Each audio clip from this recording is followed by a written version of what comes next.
desear el buen provecho a los amigos que nos acompañan generalmente a esta hora.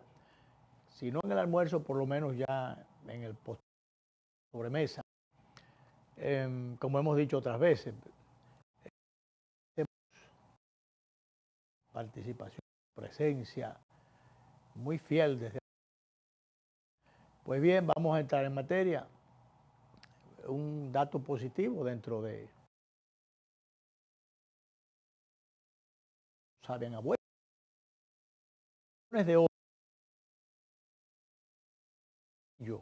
a los ingresos públicos durante el 2025 que recién pasara. Por ejemplo, ascendió a unos 27.501 millones de pesos, de dólares, ¿no?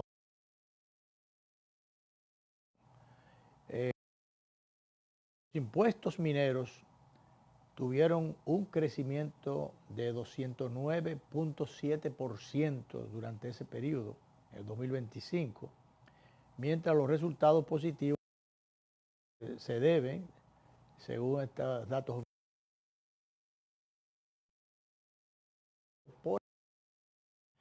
ahí están los lingotes. Hay un tema con el renglón de la minería. Está la dualidad de si realmente un país debe sacarle provecho a sus recursos naturales o si, por el contrario, debe centrarse en la explotación, a pesar de la degradación y de la degradación del medio ambiente y los problemas que le ocasiona a la vida, a los seres humanos en sentido general. Y bueno, el asunto es buscar un equilibrio entre una cosa y la otra, porque benditos sean, bienvenidos sean aquellos recursos, aquellos lugares que la naturaleza ha sido pródiga, ofreciéndole, aportándole recursos minerales que algunos países los tienen y no son debidamente o equitativamente explotados o racionalmente explotados. Y otros los quisieran y sencillamente no los tienen. Entonces, lo importante en esto, sin que uno sea necesariamente, o sin el necesario, sin que uno sea técnico, especialista en esa materia, pero a simple vista se entiende que si la naturaleza aportó esos recursos, el ser humano debe aprovecharlo racionalmente. El problema está cuando se hace de manera alocada y de manera exagerada, sin miramiento alguno sobre los efectos que en los humanos, en el medio ambiente, en todo el entorno donde estén esos recursos mineros, pueda su explotación provocar. Por ahí es donde anda la cosa.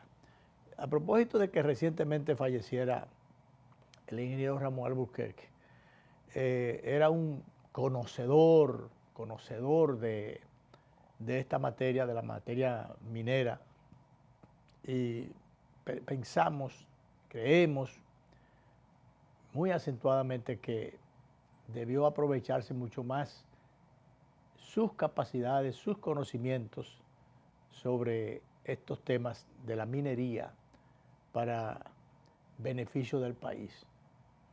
A veces, o sin el a veces, con mucha frecuencia, los gobiernos ponen no necesariamente a las figuras más indicadas o más convenientes en las posiciones públicas.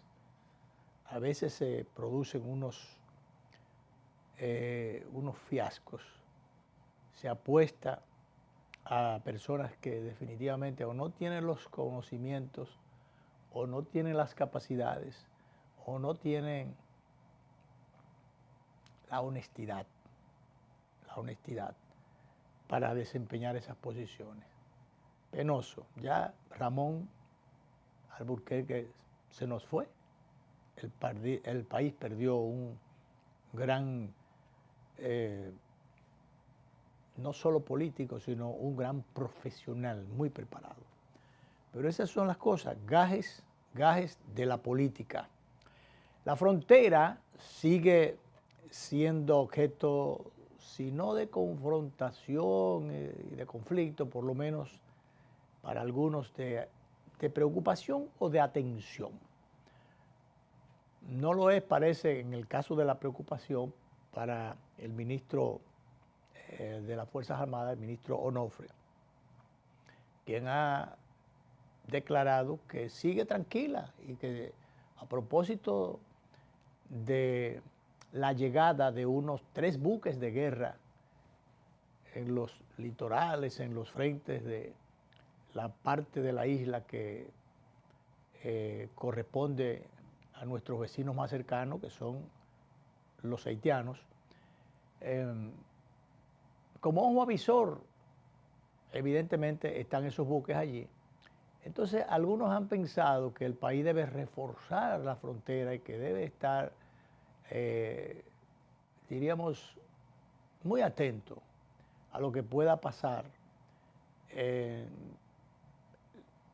Haití, a propósito de la presencia de estos buques, que si en un momento determinado entran en acción, no contra las autoridades, no contra, diríamos, los intereses directos del país, sino en señal de dominación o de control de las pandillas que actúan allí de manera medalaganaria, sin miramiento. Entonces, algunos apuntan a que esto pudiera degenerar en una estampida de integrantes de estas bandas que son definitivamente, además de que están muy armadas o bien armadas, no andan jugando. La violencia es uno de sus elementos más a mano y es una especie de, o son una especie de ciclón batatero de tierra arrasada por donde pasan. Poca cosa queda. Entonces, esos temores deben ser, quizás esto es lo que busca el ministro Onofre cuando dice que la frontera está vigilada, que las Fuerzas Armadas están vigilantes, activas, y que por allí no hay por qué temer. Pero habida cuenta de lo que uno ve a diario, lo porosa que es, lo vulnerable que es la frontera en sentido general.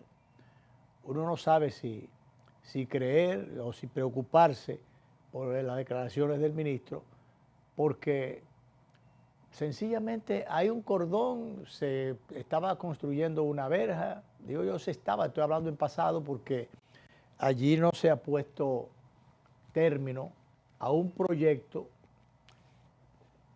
que ya lo hemos dicho otras veces, no solamente debió ser más consistente y continuado, eso debió estar más avanzado y sobre todo ser más efectivo el control que se busca o que se buscaba con esta obra. No se ha hecho un anuncio oficial de que se terminaron los trabajos, a qué nivel van los trabajos, de cuánto ha costado aquello, de si estuvo bien hecho, la forma y con la consistencia que se esperaba, porque se habló de una verja inteligente, pero sin inteligencia o con todas las brutalidades, los haitianos que han querido han cruzado. Y como se sabe que cruzan por cualquier parte en un área tan grande como la que tienen a su disposición los que quieren coger para este lado, insistimos en que es elementos de preocupación que ante una acción de los buques de guerra de Estados Unidos que están en los frentes, en las cercanías de Haití, para los fines ya en aguas haitianas, ojalá que esto no pueda desembocar en una estampida especialmente de estas bandas haitianas para esta parte de la isla. Pero bien, vamos a ver, vamos a esperar. Mientras tanto, bueno, pero vamos a escuchar en principio, aunque sea muy brevemente, algo de lo que dijo, parte de lo que dijo el ministro Onofre, que con sus declaraciones buscaba llevar tranquilidad no solo a la frontera, a los que viven en esa zona, sino también al país que se preocupa por su seguridad y por la vulnerabilidad de la frontera. Vamos, director. En la frontera, ¿qué tenemos con esto? Bueno, las Fuerzas Armadas emitieron un comunicado al respecto. Ahí está todo dicho. Los remito que vayan y busquen el comunicado, que ahí está todo dicho. Y en estos momentos, ¿cómo está la frontera? La frontera está totalmente normal. Las Fuerzas Armadas resguardan la soberanía nacional. Los mercados están funcionando de manera normal. No hay ningún tipo de nada normal en la frontera. Motivo de tu ofrenda por algo. Bueno, recuerden que este es el mes de la patria.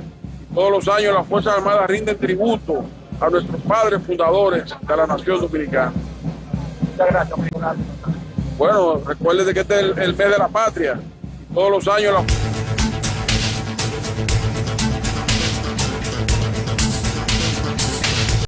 Detrás de cada logro hay esfuerzos que nadie ve, porque las grandes historias comienzan en silencio. Ronnie soñaba con modernizar la agricultura. Hoy, cada vuelo sobre los campos del Cibao siembra esperanza. Rebeca convirtió miles de horas en melodías que elevan nuestra identidad. Hoy, comparte su talento para que otros encuentren su propia voz. Casey entendió que el futuro no se espera, se programa. Hoy crea soluciones tecnológicas y abre caminos para nuevos talentos. Desde hace 62 años hemos estado junto a quienes no se detienen porque saben que cada esfuerzo cuenta. Banco Popular, 62 años, a tu lado siempre. Cada taza trae con ella el sabor de los mejores deseos. Deseos que se van multiplicando durante el día y nos salen hasta en la taza. Esa taza que nos transmite con su aroma y sabor la buena onda que nos mueve siempre con una sonrisa y que llevamos con nosotros en todo momento. Por eso es que a cada taza de Café Santo Domingo siempre le sale ese sabor a lo mejor de lo nuestro.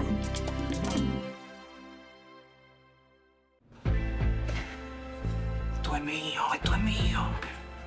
Claro que yo puedo. En mi proyecto somos curiosos, Valiente, luchador y soñador. hay que soñar en grande. Y yo sueño con lo más grande. Si hablamos de honestidad, vayan y pregunten. Porque yo soy honesta de verdad. Nunca dejo de pensar en lo demás. Así soy yo. Así soy. Porque yo soy de aquí. De aquí. Y por eso, Yo soy invencible. Cuando los dominicanos creemos en nosotros mismos, somos invencibles. Lo sabemos porque somos Banreservas, el banco de todos los dominicanos. Transformamos un gran reto de ingeniería en una infraestructura de última generación. La nueva avenida ecológica conecta Jaina y Caucedo, garantizando seguridad y ahorrando tiempo y dinero. Trabajamos 24/7 en tiempo récord para descongestionar Santo Domingo Este y elevar tu calidad de vida. Más movilidad, más plusvalía, más desarrollo. Una promesa más cumplida. Presidencia de la República Dominicana, Ministerio de Obras Públicas y Comunicaciones.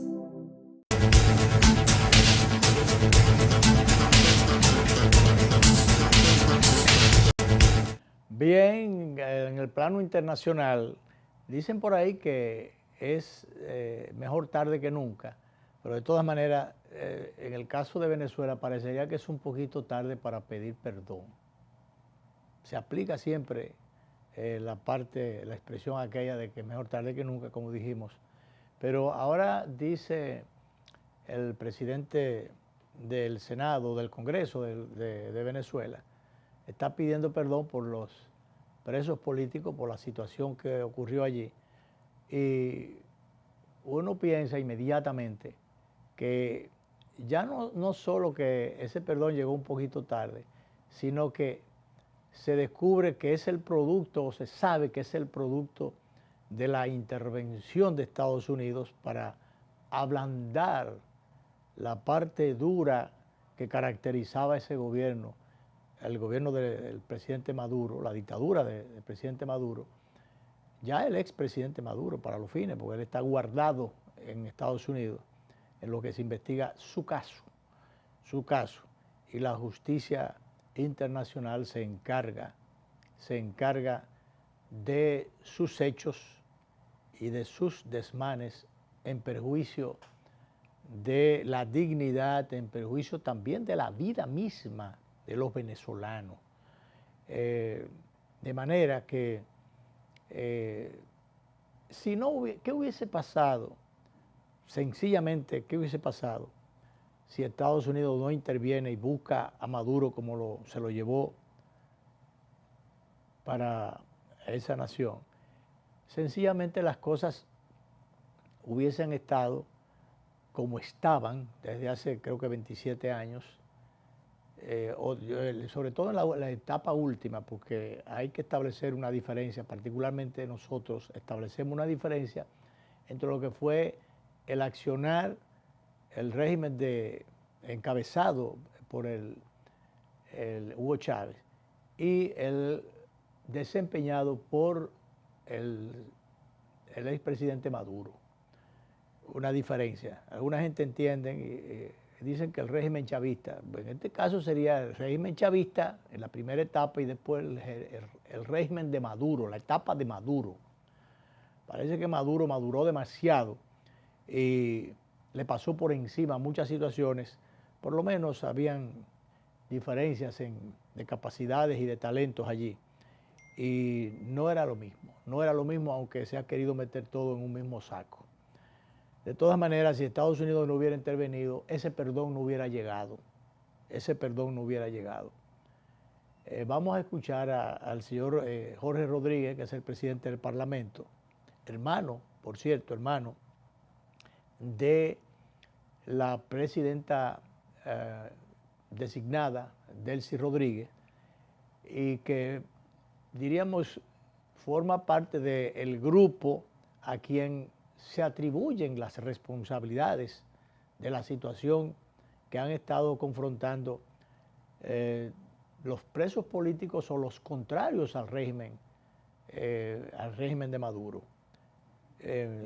Si realmente no interviene Estados Unidos y no se llevan a Maduro, las cosas estuvieran verdecitas todavía, no maduras, sino verdecitas todavía estuvieran en Venezuela, que ha devenido en una amnistía política. Y ahí es donde viene la parte del perdón. Ellos piden perdón por las cosas que no les gustan a los presos políticos. ¿Y por qué ustedes no metieron la mano como jefe del Parlamento y su hermana como entonces vicepresidenta? ¿Por qué no metieron la mano y hasta el cuello para evitar, o por lo menos ablandar un poquito a Maduro con respecto a la situación difícil a que había sido, si se quiere, hasta al exilio a que sometió a una cantidad enorme, millones de venezolanos que viven todavía, están todavía fuera de su país, producto de la situación de persecución y de inseguridad patrocinada por el régimen diríamos, en una etapa actual de transición. Hay un artículo, a propósito de esto, un artículo interesante que publica en el Diario Libre de hoy el doctor Flavio Darío Espinal, que fuera en su momento embajador dominicano en Washington, y que además de experimentado jurista, es un diplomático y un gran conocedor de estos temas, de la geopolítica, de los temas internacionales.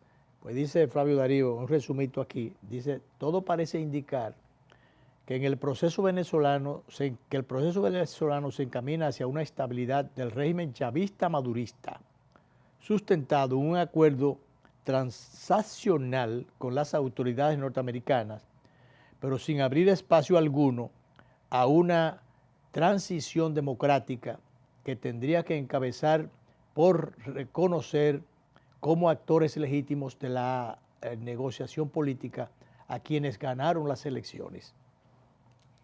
Lo único que se conoce, si se quiere, en beneficio o como punto a favor de la transición democrática, es una declaración del secretario Marco Rubios, donde decía que, primero, que recibiera a Corina Machado, el presidente Donald Trump también la recibiera, y una declaración de Marco Rubio en el sentido de que se estaba contemplando en que Corina Machado de una forma u otra formara parte de la transición.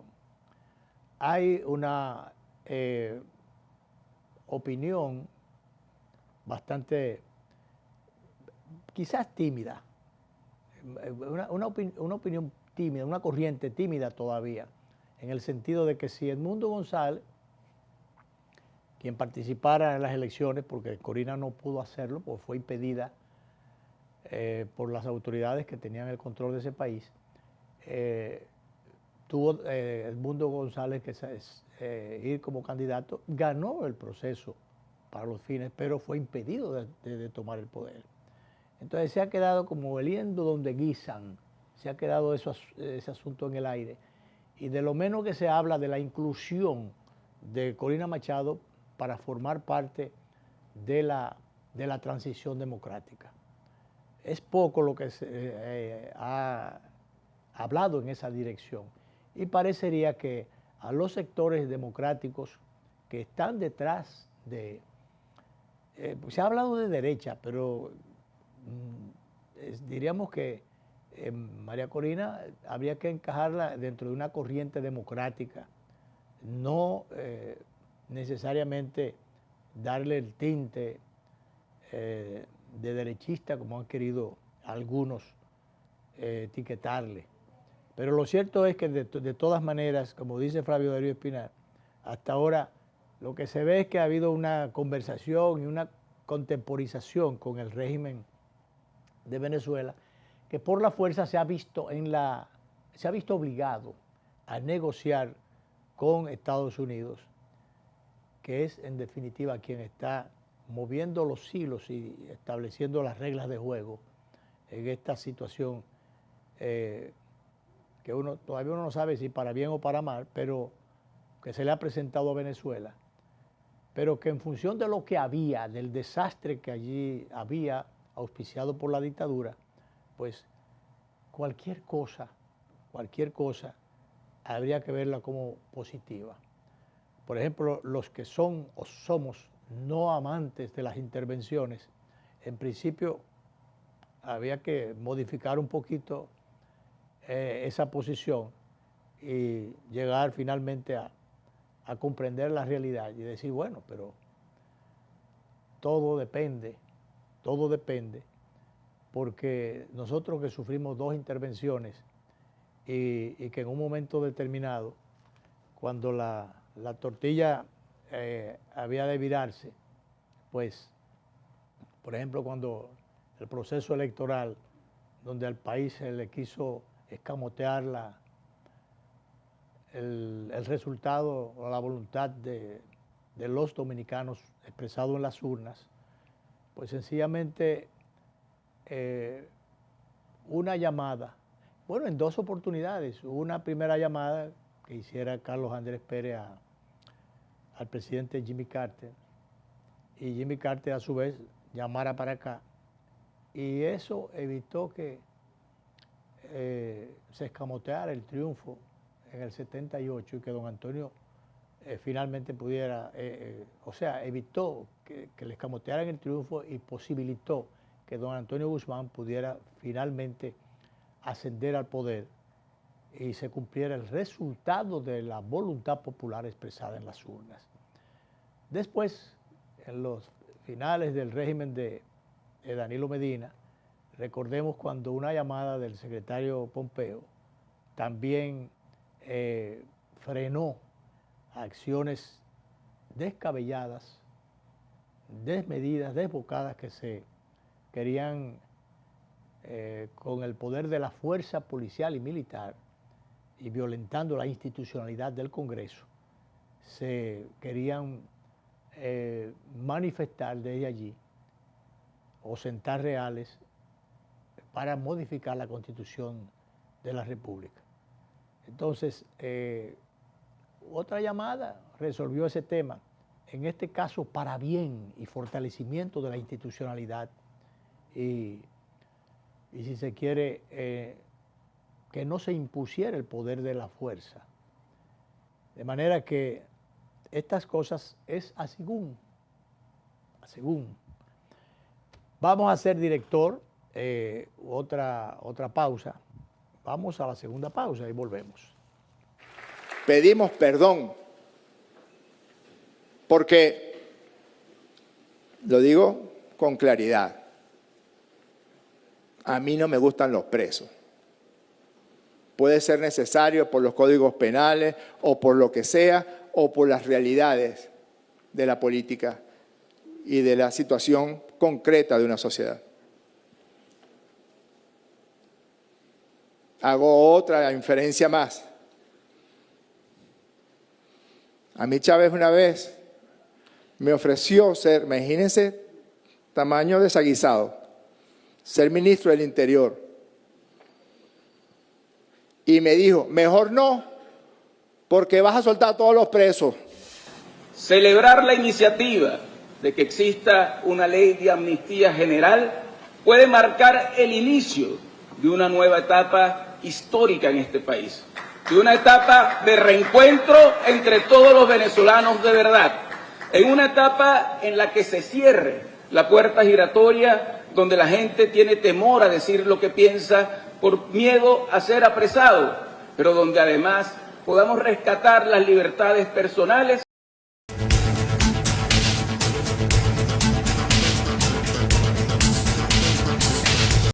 Detrás de cada logro hay esfuerzos que nadie ve, porque las grandes historias comienzan en silencio. Ronnie soñaba con modernizar la agricultura. Hoy, cada vuelo sobre los campos del Cibao siembra esperanza. Rebeca convirtió miles de horas en melodías que elevan nuestra identidad. Hoy, comparte su talento para que otros encuentren su propia voz. Casey entendió que el futuro no se espera, se programa. Hoy, crea soluciones tecnológicas y abre caminos para nuevos talentos. Desde hace 62 años hemos estado junto a quienes no se detienen porque saben que cada esfuerzo cuenta. Banco Popular, 62 años, a tu lado siempre. Cada taza trae con ella el sabor de los mejores deseos. Deseos que se van multiplicando durante el día y nos salen hasta en la taza. Esa taza que nos transmite con su aroma y sabor la buena onda que nos mueve siempre con una sonrisa y que llevamos con nosotros en todo momento. Por eso es que a cada taza de Café Santo Domingo siempre le sale ese sabor a lo mejor de lo nuestro.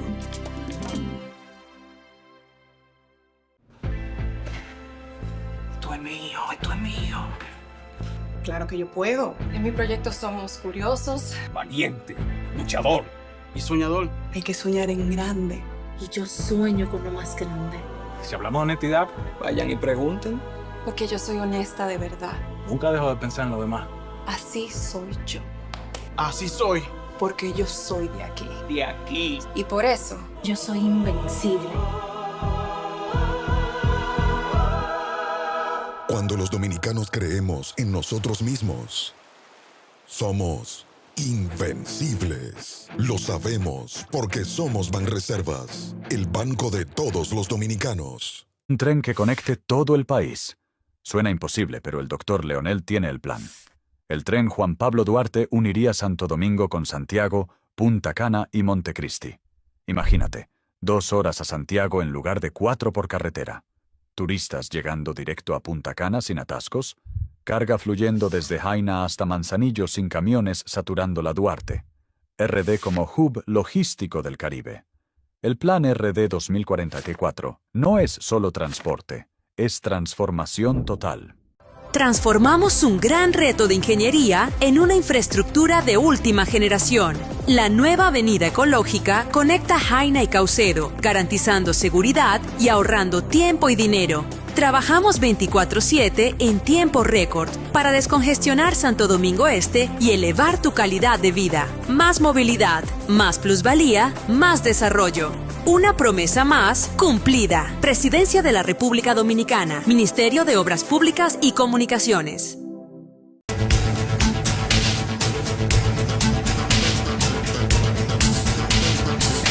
Bueno, vámonos al terreno político local.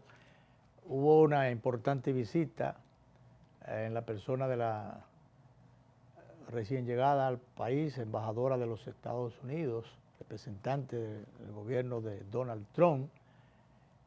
Francis Campos estuvo por la Fundación Global que preside el doctor Leonel Fernández. Allí conversaron largo y tendido. Fue una reunión de unas 2 horas. En 2 horas se exhiben muchas cosas, se hablan muchas cosas. No solamente se ven los libros de la Fundación Global, donde está la biblioteca de la Fundación Global.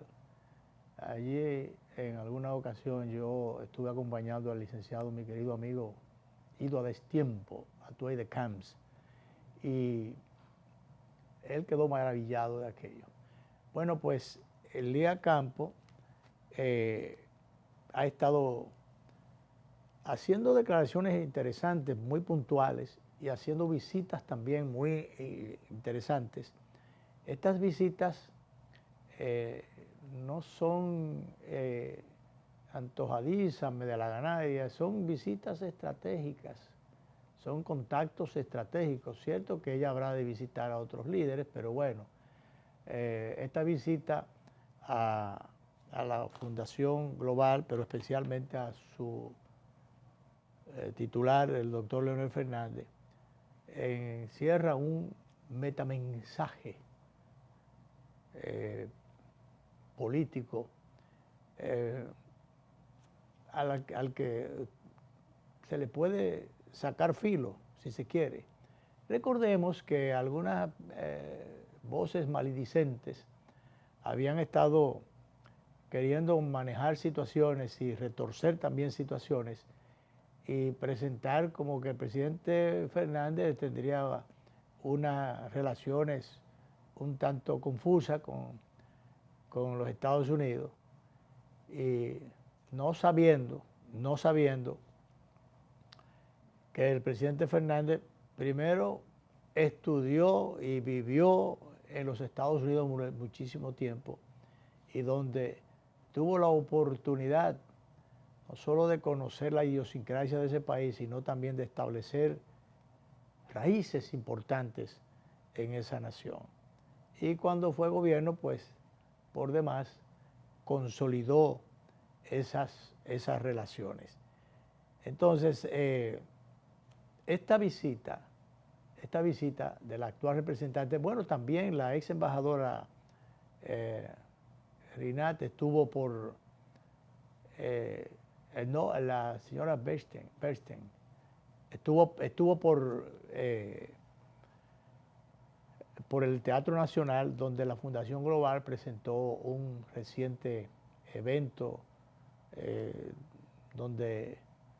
un evento, si se quiere, artístico, cultural, donde se dio a conocer una serie de realizaciones que con el apoyo de la Fundación Global y una serie de películas también que creo o sin el creo, la ex embajadora presentó una película también en la que ella tiene mucho que ver tiene una participación importante.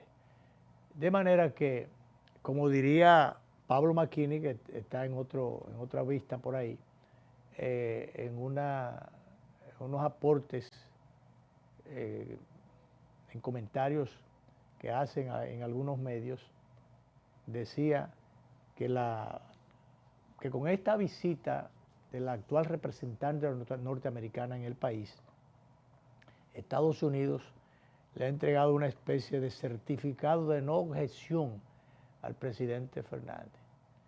Eso de certificado de no objeción, yo creo que es lo que más se corresponde en este caso, para aquellos que han estado queriendo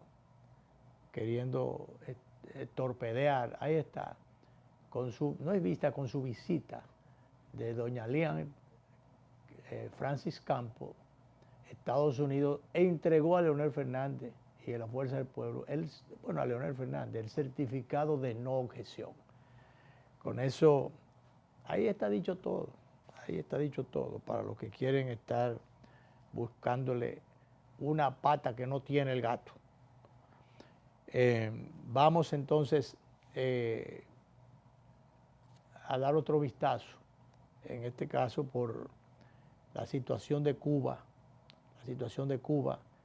una situación económica espantosa, penosa, agravada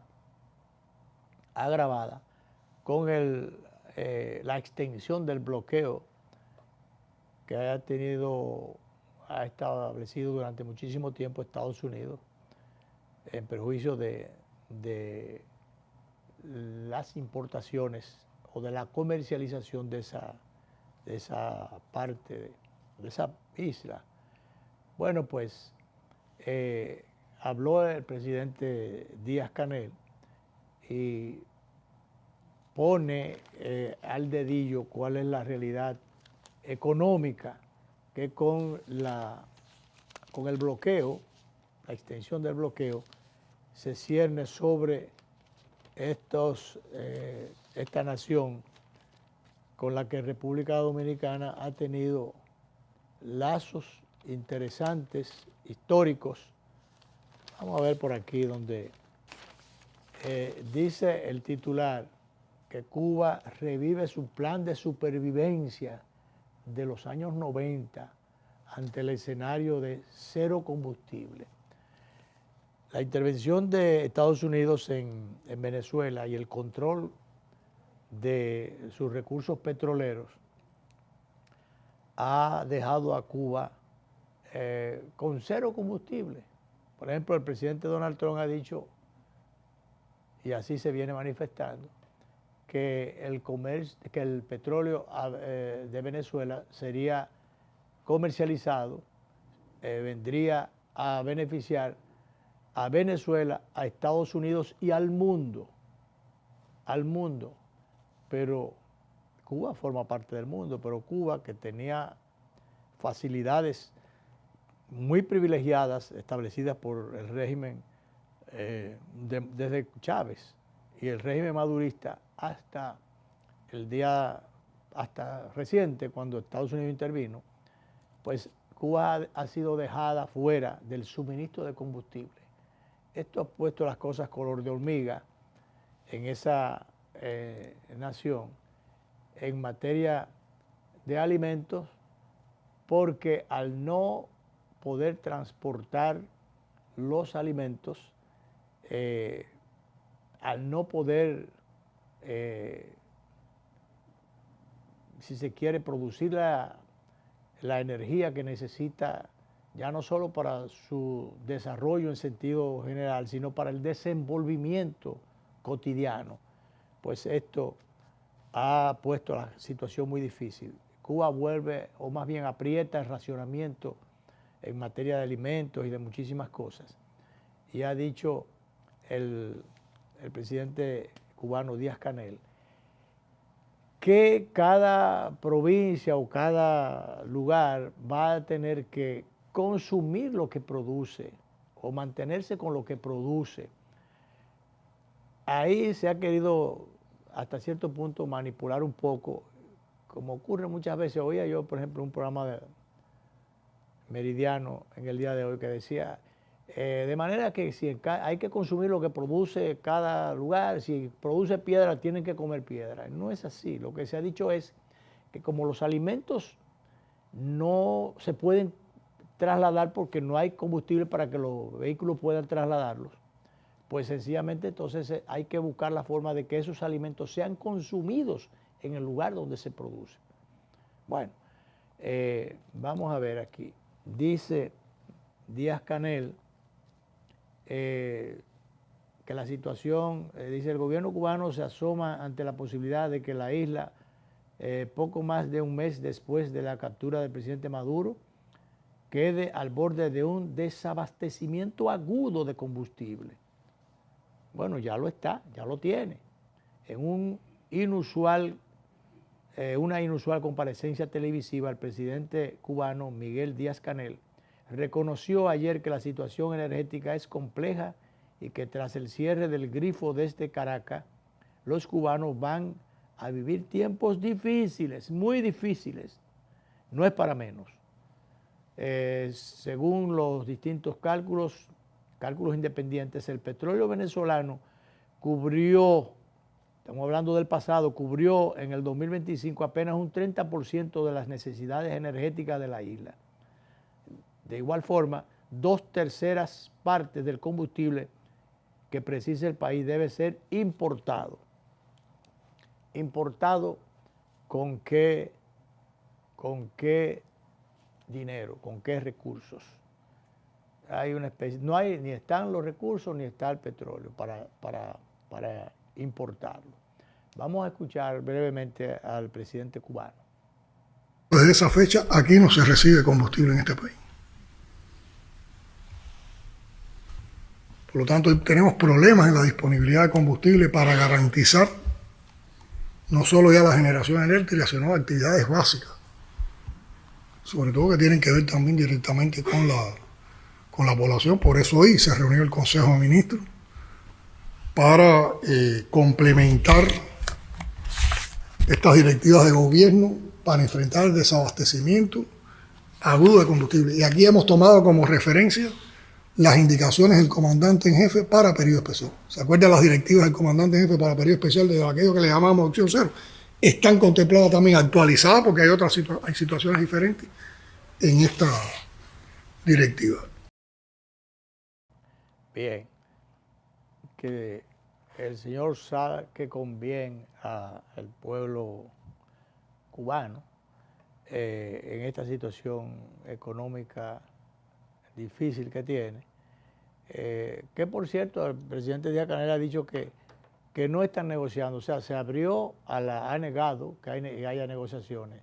Sin embargo, Estados Unidos ha dicho que hay negociaciones, que están buscando algunos puntos de entendimiento. Entonces, eso se parece un poquito como al discurso de la presidenta designada de Venezuela, Delcy Rodríguez, que dice que por un lado dice una cosa y hay un discurso muy altisonante, y por otro lado está ejecutando todos los puntos que están en el librito de Estados Unidos, quien ha estado pautando lo que hay que hacer, lo que debe hacerse allí. Pero bien, vamos a ver. El caso, no el caso Senasa, sino el caso ya con 5 años y pico, casi 6 años, el caso que envuelve el caso Cáceres. El caso Cáceres, el exdirector de seguridad del expresidente Danilo Medina y compartes, está bastante avanzado, ya el ministerio está en el conocimiento de fondo. El Ministerio Público ha pedido 20 años para el general Cáceres y otros imputados. También se pide que se decomisen bienes y que se paguen miles de millones de pesos. Dice que el Ministerio Público presentó ayer unas conclusiones formales en el juicio de fondo que se sigue contra los imputados dice el periódico, una presunta red de corrupción administrativa. Todavía no hay inculpados directos, o sea, no hay sanciones directas, pero esto no es una presunta red, era una red de corrupción administrativa. Y dice que habría defalcado al Estado con más de 4.500 millones de pesos en las que solicitó penas máximas de hasta 20 años de prisión. La Fiscalía pidió específicamente una condena de 20 años de prisión y el pago de 400 salarios mínimos contra el mayor general Adán Cáceres Silvestre, ex jefe del Cuerpo de Seguridad CUSET durante el gobierno, pero no es del CUSET, del CUSET, así es, de seguridad del presidente Danilo Medina. También a Juan Carlos Torres Rubiú, ex director del Cuerpo Especializado de Seguridad Turística, CESTUR, Rafael Núñez Asa y Rafael Camilo de los Santos Piola. Para otros imputados pide entre 15 y 10 y 5 años de prisión, también multas. Alguna gente entiende, el Ministerio Público solicitó una condena especial de 5 años de prisión y una multa de 200 salarios mínimos en virtud de su cooperación. Eso fue para el ex mayor del ejército, Raúl Alejandro Girón Jiménez. Este Girón Jiménez fue quien giró, diríamos, declaraciones y datos que condujeron hacia, desde el punto de vista del Ministerio Público, hacia la consecución de datos que llevaran hacia el establecimiento de los niveles de responsabilidad en que habría incurrido cada uno de ellos. Algunos entienden que pedir 20 años es mucho, pero bien, estas cosas el Ministerio Público pide y finalmente el juez decide. Pero vamos a ver por dónde anda la cosa. Todavía hay una presunción de inocencia, pero el Ministerio Público ha dicho que tiene demasiados datos en sus manos. Lo cierto es que ojalá que este caso, como otros más, el caso Senasa y muchos otros que han sido bastante sonados en el país, sirvan de una vez y por todas, sirvan de un buen ejemplo para frenar las acciones desbordadas de mucha gente que va a la gestión pública, que va a manejar los fondos públicos y se cree que es a una fiesta con los recursos del Estado a donde ha llegado. Entonces, ojalá que esto sirva como aliciente, digo, no como estimulante, sino como freno, como control, para desactivar algunos apetitos desmedidos de gente que llega en todos los tiempos y en todos los gobiernos, porque esto es de manera recurrente. Ni la prisión de Jorge Blanco, ni la prisión de mucha otra gente que ha pasado por la vida pública, por los cargos públicos y ha hecho zafra. Nada de esos ejemplos han valido todavía. Y en este caso, aunque hay siempre una presunción de inocencia, es un derecho fundamental de los imputados, pero caramba, hay cosas, hubo tufos que espantaban en su momento y que por tanto con las investigaciones que ha hecho el Ministerio Público se supone que algunos de estos imputados ha de determinarse que en función de todos esos datos aportados por el Ministerio Público, los jueces habrán de determinar que hubo responsabilidades en muchos de estos casos. Vamos a decir que no en todos, pero hubo casos allí, hubo situaciones allí que el Ministerio Público... ¿Tú sabes lo que es hablar de pagar 20.974.753.919 millones? El jurista José Ortiz, a nombre del Estado Dominicano, como querellante y actor civil, presentó en sus conclusiones ante el tribunal y solicitó que todas las personas físicas y jurídicas acusadas sean condenadas conforme a las penas pedidas por el Ministerio Público. Requirió que todos los imputados sean condenados de manera solidaria a pagar al Estado Dominicano la suma de 20.974.753.919 millones como justa reparación por los daños y los perjuicios de toda índole sufridos en perjuicio del Estado. Ojalá que, que cada cual pague por lo que cogió y no debió coger, después que se determine su responsabilidad, y esto un juez es que puede hacerlo. Y el caso está desde hace mucho tiempo en los tribunales. Que por cierto hay muchos casos que llegan a la justicia y la gente se cansa de esperar y se pregunta cuándo es que van a concluir, cuándo se va a ejemplarizar. El Ministerio Público tiene una tarea siempre muy difícil. Primero buscar las pruebas y después convencer de que esas pruebas son reales y de que los encartados, los inculpados, son reales y efectivamente. No solamente descubrirlo, sino entonces después probarlo, las dos cosas. La mujer del César no solamente debe ser seria, sino también demostrarlo, han dicho por allí.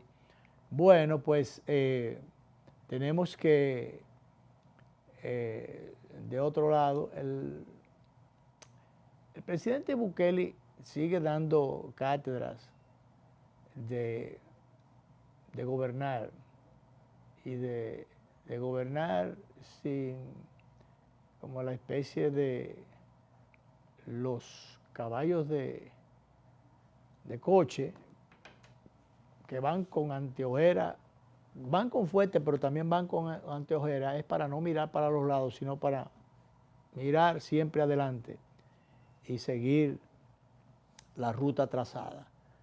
Pues a Bukele le han estado siempre queriendo indilgar violaciones a los derechos humanos. Y esos defensores de los derechos humanos no salen al frente o no salieron al frente cuando las maras, las bandas que sembraban el terror en El Salvador, cortaban manos, cortaban cabezas, llevaban el terror a personas sin defensa, cualquier tipo de personas en esa nación. Y los derechos humanos no hablaban, como ha mencionado muchas veces Bukele.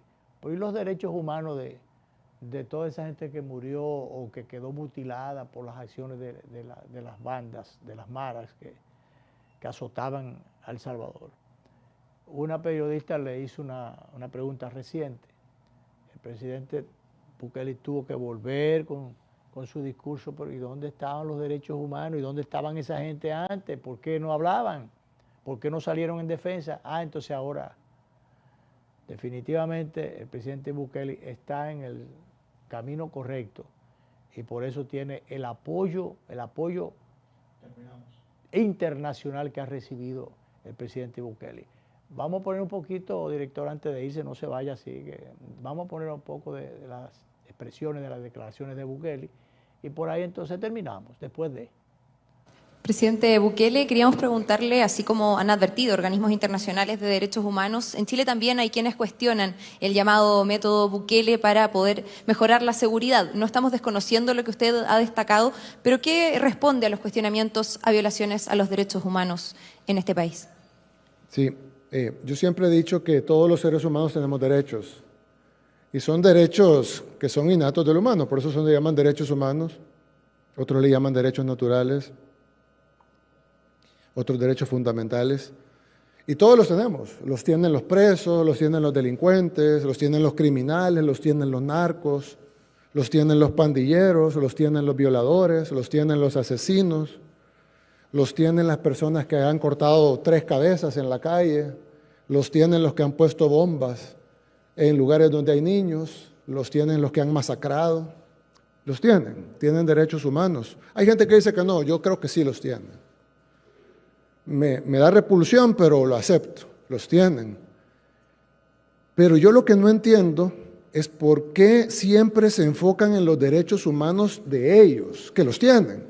Pero por qué siempre el enfoque es en el derecho humano de los que masacran, de los que matan niños, de los que violan mujeres, de los que cortan cabezas. ¿Por qué ellos que tienen derechos humanos son la prioridad única de las organizaciones de derechos humanos?